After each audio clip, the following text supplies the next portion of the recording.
take the microphone. Oh, thank you so much. Thank you. Hello, Scotland! Welcome to Glasgow, the Yes City! And Scotland soon to be the Yes Independent Country! That's why we're here today, and thank you all so much for turning up. We'll need to see the official numbers. We were talking between 40 and 90,000, so we're in between that. So I'll wait for the official numbers to come along. It's really important that we do march, that we show the way forward for Scotland. We don't want the same as Westminster. We don't want the Tories. What do we want? What do we want the Tories to do? Thank you. In the Scottish Parliament, we battle against the Tories every day. But it's not just the Tories we're battling, it's the Labour Party as well. And we need to remember that. We need to remember that their roots are in unionism. And we, as Yes people, have to persuade those, some of them can be persuaded, that they must join the Yes movement. It's the only way forward for Scotland, but it's the only way forward for them as well. Look what's happened in the council elections down south, down in England. The Tories are back in again. Do we want that up here in Scotland? Of course we don't. I've battled with the Tories, the DWP, as others have also. I've watched people where they've got no money whatsoever. I've argued against the rate clause. And here we have a Conservative government that's determined to grind the poorest people into the ground. And what we say to them is, enough is enough. Scotland wants to go a different way. We're internationalists. We want independence and we want the good for the people. We don't want Tory policies anymore.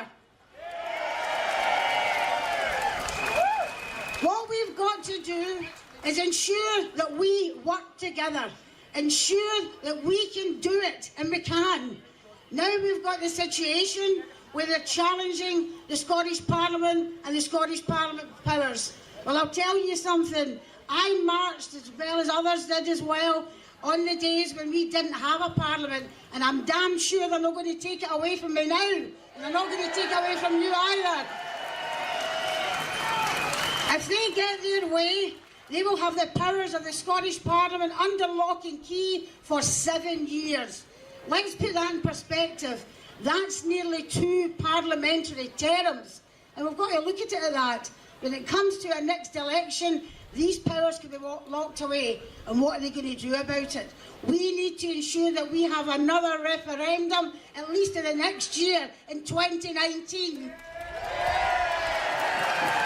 Now, I'm not talking party politics here, I'm talking me. And I'm talking to people that I meet, the grassroots on the ground. If they take our powers away, we won't have a 2021 election. So we need to get on the ground now and build up the Yes movement to ensure when there's a referendum, we win that referendum.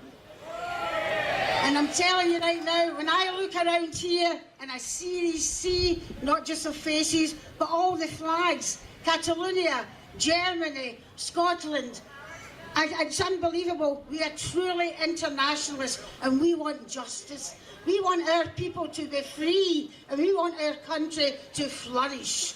And that's why I'm so pleased to see as many of you here today. We must work as we've never worked before, ensure the Yes movement comes back up, grassroots, not top down, bottom up.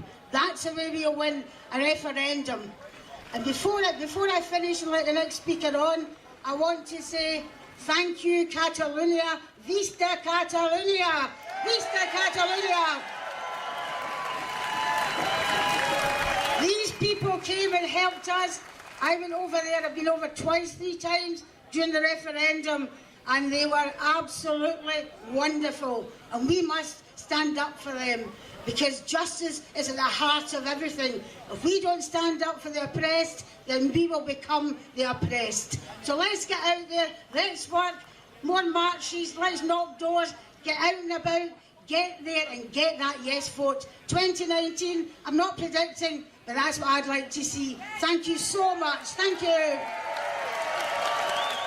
Some small, some big, and I tell you, this is a big one. I salute you. You look magnificent from here, and you are still coming in to this park. This is a wonderful demonstration of the aspiration of our people to move forward for their own self-government, and it says above all else, we have not gone away, we are not going away. And I bring you greetings from myself and the Westminster Parliamentary Group and many of my colleagues who are on the march with you today. You sent us down to that Palace of Westminster to fight the Tories in that chamber. It's a dirty job, but somebody has to do it, as they say. And we try and do that day by day and week by week down there on the banks of the River Thames. And I tell you this, as we sit opposite those Tories, we can see the right wing of the Tory party salivating at the moment, glee in their eyes about the possibility that this Brexit nonsense will result in them being able to roll back devolution in Scotland. Because they never wanted it in the first place, they don't want it now, and they will take any opportunity to reverse it. And that is why the current battle between the Scottish Government and the Westminster Government over how powers are exercised when they are repatriated from Brussels is so important.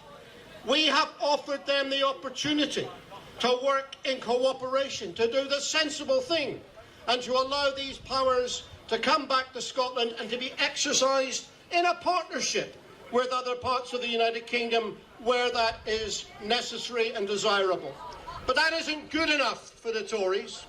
What they want is an arrangement whereby they can tell everyone else what to do, and the needs of Scotland and of Wales and Ireland are subservient to their needs in the Palace of Westminster, and that is not acceptable. And that is why we are fighting to make sure that these policies are reversed. And I'll tell you this, if they don't see sense and come to an agreement with us, then I predict this, that in the months and years to come, on every single one of those policy areas, there will be trench warfare. We will not go away. We will fight them to a standstill to demand our rights to run our services in our own way. Now, folks, this is a time of tremendous political uncertainty. I have never known politics in this country so volatile and so unpredictable. And I know the effect that that is having on the psychology of our movement. I understand that many people feel uncertainty in their own lives, and therefore they don't feel the time is right to move forward to make the next steps in our campaign for independence for our country. But the message we need to put across in the middle of all this chaos is that the best way to remove uncertainty is to take control over your future and your children's future into your own hands. If we do that, then we can be certain that our future is dictated only by the needs of the people who live in this country and not by anybody else. So in the midst of this chaos of Brexit, this is when the phoenix of independence can rise again. And we are now in a preparatory stage. We are between the last referendum and the next one. And we can see from our strength here today that our movement has not gone away, our appetite has not gone away. And as we go forward in this next year and we turn the corner into 2019, we need to be ready.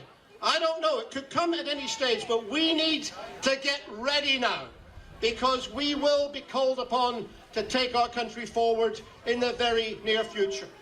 And we need to speak to all of those people who were not convinced last time.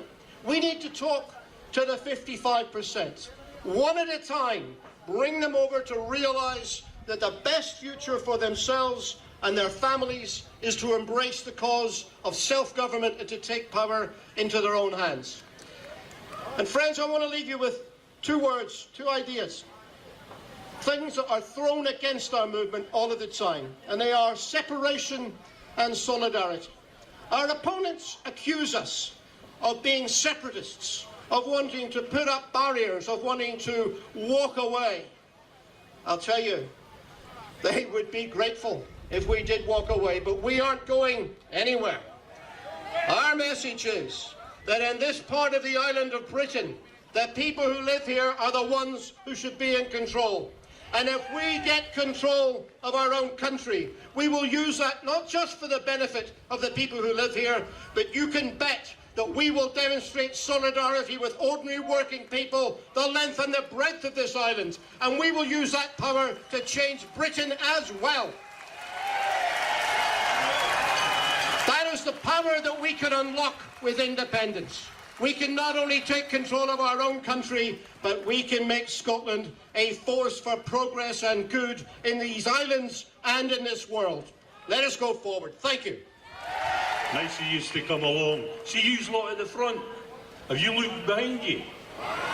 That's scary. Yeah. It's all right, they're on your side. Sean says I've been campaigning for independence pretty much all my life. I joined the SNP in 1962, as soon as I turned 12. And I've seen a few things. I've been through, so I remember the 1967, the Winnie Ewing's victory, Hamilton by-election, what I remember. I remember the arduous two UK elections of 1974, both in the winter. That wasn't braw. I remember the big Labour betrayal of 1979 and the Thatcher years that followed. But we got over all that. We got over it all. And here we are in May 2018. And May's quite a significant month because it was on the 12th of May 1999 that we got our Parliament back.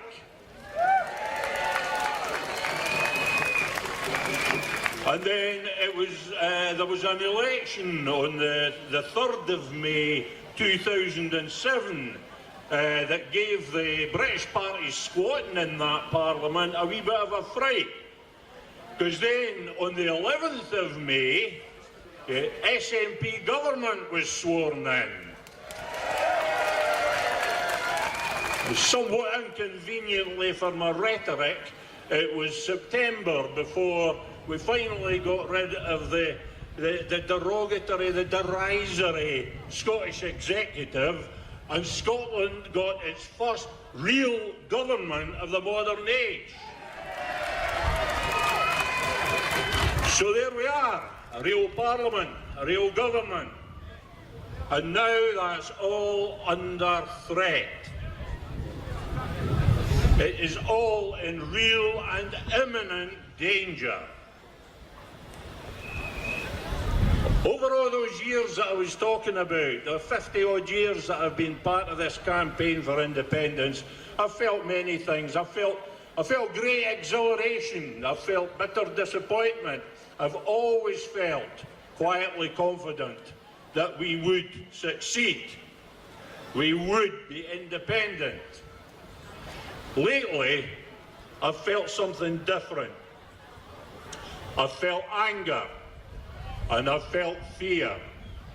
I've felt anger at the British state's utter contempt for our Parliament, their disrespect of our government, and their disdain for our people. I've felt fear for what they will do if we do not stop them. They will destroy our Parliament. They will dismantle our democratic institutions. They will flog off our public services. I am angry and I am afraid. But I am not going to let my anger turn into wanton rage or undirected hate. I am not going to allow my fear to become tremulous hesitancy or paralysed inaction. I'm going to hold fast to my fear. I'm going to raise aloft my anger, and I am going to stand. I am going to make a stand against the juggernaut of anti-democratic, one-nation British nationalism which is threatening this country. I am going to make a stand. Will you stand with me? Will you stand for our Parliament? Will you stand for our government? Will you stand for our democracy? Will you stand for Scotland? Those are my friends, Mark and Carmen. I see them at Clowney.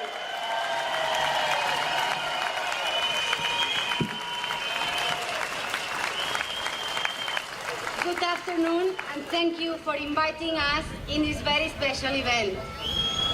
We are members of the ANC, the Catalan National Assembly, a grassroots organization formed by civil society members from all political views in Catalonia in order to achieve independence. Our former president, Jordi Sánchez, has been in jail since last October. Catalans and Scots, we share the same path. We want to decide our own future, and we believe that the best way of doing it is by having our own country. We are here today because we want to show our solidarity towards you. We are here because we support the right of all nations to decide their own future, and that prior to any country, there is the will of the people. Today's demonstration makes us remember all the demonstrations that have taken place in Catalonia every 11th of September, when millions of Catalans have taken the streets like you and have marched peacefully together to express their desire to become an independent state.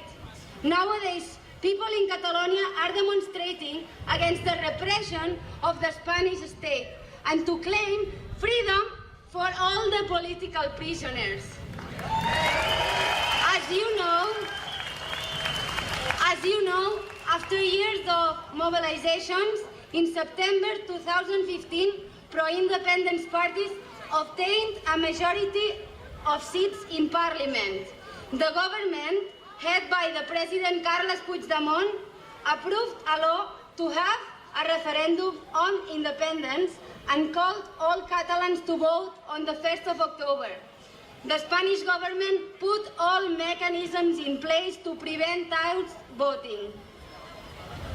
10,000 police officers from all over Spain came to Catalonia to remove ballot boxes from every polling station. The referendum was violently repressed, and today we are still paying the consequences.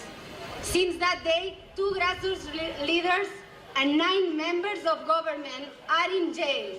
7 members of the government are in exile, all of them charged with rebellion and sedition crimes. No trials have taken place, and euro orders of extradition have been made towards our MPs. In addition, 700 mayors have been called to court just for facilitating the referendum. The Spanish government has suspended our government and forced to have new elections last December. The results of the elections gave an overall majority to pro-independence parties, but the Spanish government is preventing us from having our elected President Carles Puigdemont. Citizens like us are being called to trial just for participating in demonstrations like you do, and strikes as well. One of them was accused of terrorism, rebellion and sedition just for blocking a road. Teachers have been accused just for talking with their pupils about the referendum day. The level of repression is escalating gradually. They are using them as an example to prevent Catalan civilians from protesting. Although we feel support of civil society around Europe, we do not have the same feeling towards European governments. Their silence is damaging our democracy. We need your support. We believe you can help us in many ways, and that by doing it, you will work towards a more democratic Europe. Please ask your political parties to be more vocal against the repression from the Spanish state. We need you to support Clara Ponsatí, our former Minister of Education. She is here in Scotland, but the Spanish state wants to extradite her. If the UK extradites her, she will go to jail, accused of rebellion, just because she did what the Catalan society asked her through elections. Because of her and the Catalan government, we were able to vote on the 1st of October. That's why they want to put her in jail. Here in Scotland, a Catalan Defence Committee has been set up by Scottish people that support us. They are doing a great task, and some of us are members of it. We know we can count on you. We have seen it through several mobilizations that have taken place in Scotland. We feel very grateful, and we believe that this solidarity will make us stronger. Thanks very much for inviting us, and Siur Alupa Gu Bra.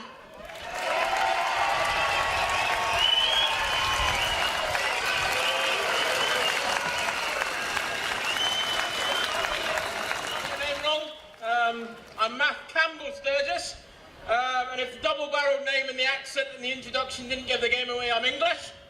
And I'm one of the founders, like I said, of English Scots for Yes. For those who haven't heard of us yet, we're the pro-indie group for English people that live here in Scotland. There's 400,000 of us.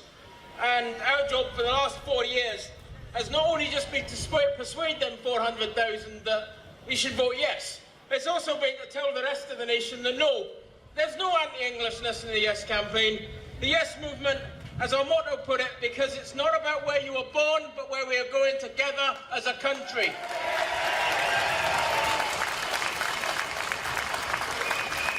Sadly, the same cannot be said of that other referendum.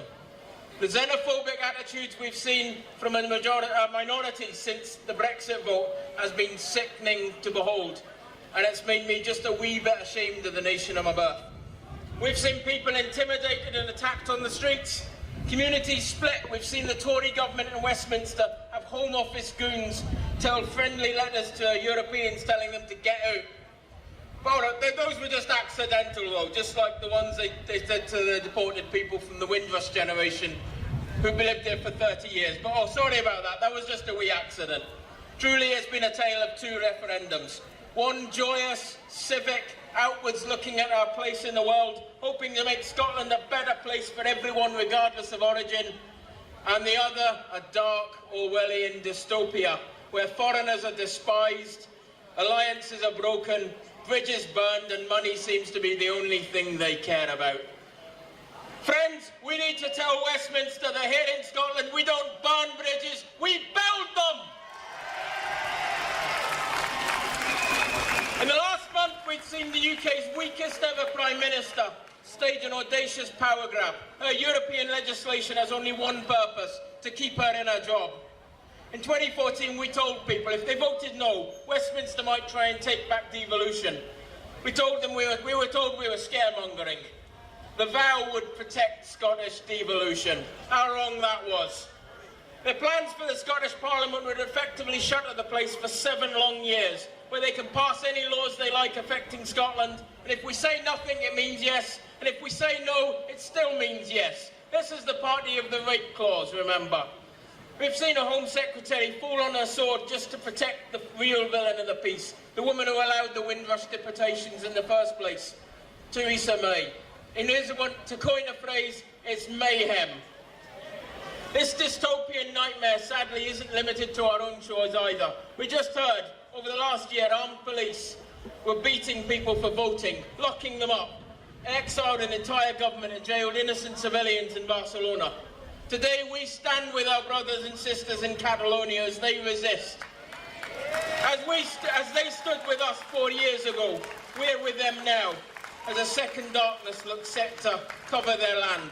Rajoy's armed police can stop people voting. They can steal ballot papers. They can shut down the media, jail protesters. They can lock up an entire government. But the one thing they cannot do is stop the people believing in independence. And friends, we still believe in independence here in Scotland. Look around you. Despite the growing darkness here and abroad, there are opportunities for us here. Brexit seems destined to do the one thing they did not manage to do in them sunny days in this very city 4 years ago. Deliver us from the darkness and into the light of an independent, free Scotland. The chance is there, it's ready for us if we are but bold enough to take it. Over the last few months, Westminster has sought, as they have since the Brexit vote, to completely ignore the wishes and needs of the Scottish people by grabbing powers that are ours, by circumventing committees, threatening our Parliament to ensure that the disastrous vision of a hard Brexit comes true. A nightmare given form.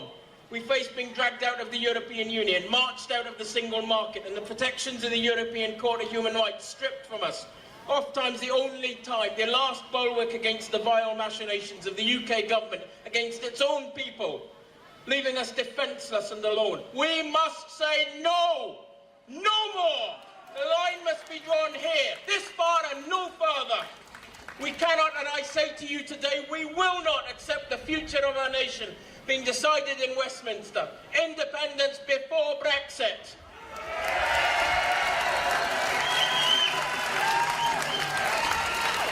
We must retain hope. It is our only defence against the tidal wave of despair. We did not seek, nor did we provoke this division with our European neighbours. We did not expect, nor did we invite the confrontation we now face with London, where they seek to undermine our Parliament. And yet, the true measure of a people's strength is how they rise to master that moment when it does arrive. We shall together build anew this nation of ours. We shall strive to fight against the darkness no matter the cost. We will do what is hard, we will achieve what is great. Engraved upon the walls of our Parliament are the words of Alistair Gray. Work as if you live in the early days of a better nation. Aye. Thank you.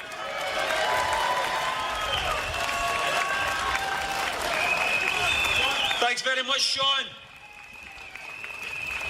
Brothers and sisters, excuse what I'm going to say in a wee moment here, because I know there are some children here today. But Sean has asked us to do something which I think is impossible for the Indy family. Sean asked us to act like Tories. And to do that, you'd need to be cold, cruel, callous bastards. And I don't think we can be that. Brothers and sisters, well done to all under one banner and all of the grassroots Yes campaign who have realised quite clearly and categorically that we have something that has to be cherished, something that was won after a major battle, something that we believe is vitally important, and something that has to be used before it runs out. It's called a mandate. We have a mandate.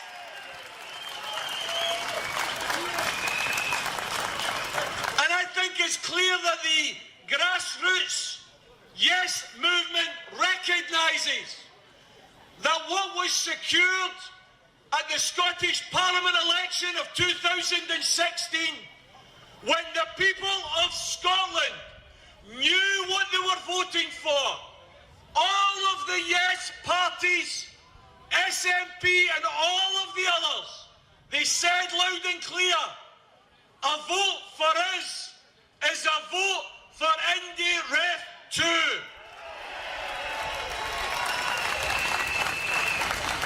That Parliament returned a Yes majority. That's why Nicola last year was able to stand up in the Parliament and so eloquently and so clearly explain that the Parliament now had the right to call IndyRef 2 by September of this year or the spring of next year. Now, brothers and sisters, we're all part of the one family. We can all have different emphasis. We can all want to go to the same destination. Some of us might want to go there by bus, by bike, by car, but we're all in it together. We all want to get to independence. That's the important thing.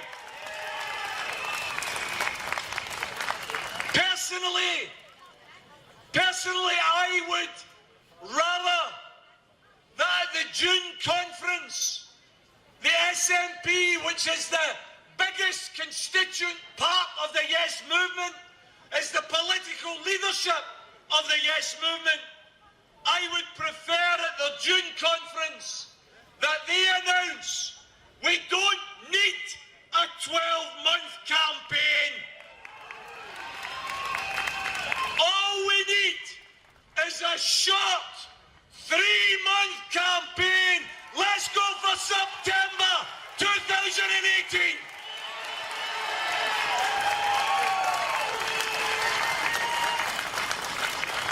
We know the arguments. And now, unlike 2014, now the people of Scotland don't just know the arguments. They know about the lies. They know about the distortions. They know how little the vow actually means. We have it within ourselves as a movement because we have what they don't have. We have genuine hope. We have genuine feeling, compassion. We have a genuine belief that Scotland could become something bigger and better. We know independence is never an end in itself. It's only the beginning of the journey to build a better, fairer Scotland.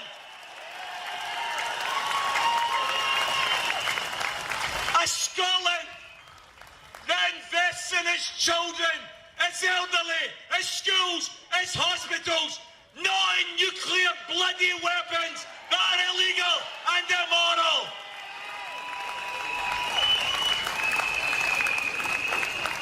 I think the movement, the indie movement, brothers and sisters, has to ask that tactically we are prepared to recognise two things.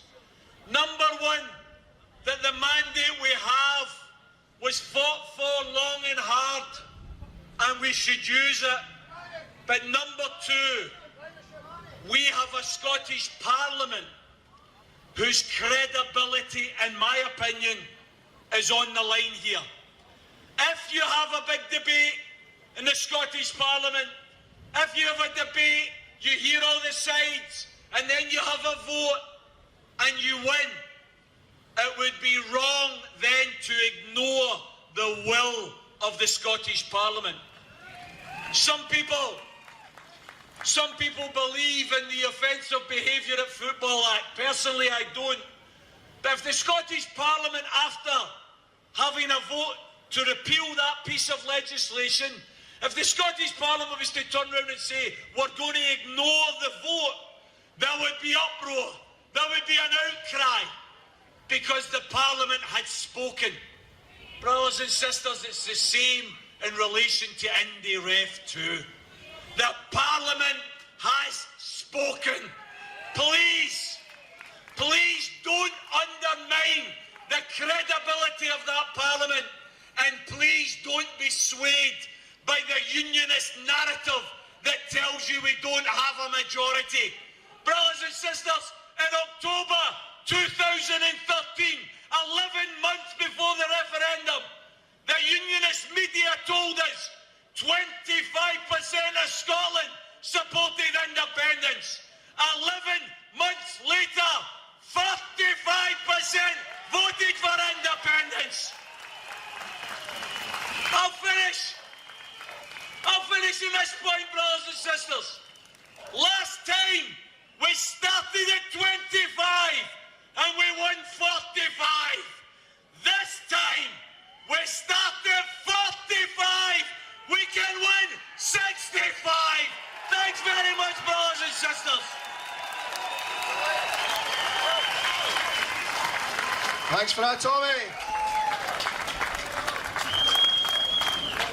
There's no desire for independence here today, is there? You see, the polls keep telling us there's no desire for independence. The politicians tell us there's no desire for independence, but I see different. Now, they call me the last Jacobite, and I'll tell you why. I'm a walking, talking act of rebellion. This plague that's on my back, they outlawed in 1746, and they could still have me flogged for wearing it. That's on Westminster's rule book. That flag that you see flying, not lying rampant, that royal flag of Scotland, to fly it you can still be flogged. That's still on the statute book. But worst of all, my friends, I'm wearing a white cockade in my hat, and I'm wearing a white rose on my breast, and I'm flying the white Jacobite rose, and believe it or not, they could still hang me for that. Let them try. Let them try. Now, folks, we've heard a lot of good speakers today, and I'll not deny it. But you know what I keep hearing? I keep hearing, wait, we'll tell him, hold on, we'll have another campaign. The campaign started today. The union died on the streets of Glasgow today. Now I'm going to tell you how we're going to do it. You see, you heard the folks from Catalonia, and you heard the guy from Germany, and you heard Gordon there, okay? See, I'll never run for office. I'm not a politician. I don't want to be. I don't want your offices. I don't want any position. When Scotland's free, I'll walk away into the night. But until then, now back in 1953, folk, there was a wee thing called the Scottish Covenant. And people went door to door, every town, every city, every village in this land. And they collected signatures. And when they had 2.1 million of those signatures, they put them in a van to Westminster. Well, you know, Westminster says that never happened. Even in Hollywood, they say it never happened. Well, feast your eyes. Because a wee old lady came up to me at the Court of Session in Edinburgh and thrust these 2 pages into my hands. Right there, folks, is 2 pages from the original Scottish Covenant of 1953. It proves Westminster a liar, and it proves that politicians know nothing. Do you want independence? Do you? Right, go and take it, and I'll tell you how we do it. A people's doorstep referendum. I want every one of you to get to know your neighbours. Just like the guy from Germany said, it's time to rebuild our communities. And you do that by talking to one another. So you ask your neighbour a simple question. Are you for Scottish independence? Because you see, I'm not a politician. I've no need to lie. In 2014, we did not have a referendum. We had a goddamn rigorendum. The real result was 60% for yes. And I'll tell you right now, the real turnout for yes in Scotland's about 70%. What the hell are they waiting for? What the hell are they waiting for? But they've got the game rigged, you see. They've got the game rigged. Look at what happened in Catalonia. They had a referendum, they declared independence, and they still said that's not enough. Okay? Door to door. I'll give you a central collation point. We'll organise it. you get me the signatures that can be verified against the electoral register, and then I'll show you what the Declaration of Arbroath was written for. Okay? Give me 2.5 million signatures and we'll just do it. We won't wait for mayhem. We won't wait for anyone. We will just do it. Get the vision in your heart, folks. Scotland is not the politicians. It's not the personalities or the celebrities. It's you and it's I. We are the people. We are the people. Now, if you're interested in a wee idea there, okay, spread the word. Spread the word. On the 9th of June at Bannockburn, to commemorate the death of the greatest king this land ever knew, Robert the Bruce, I will be launching the People's Doorstep referendum. To buy in, all you have to do is want Scottish independence. Now, is that no a good idea?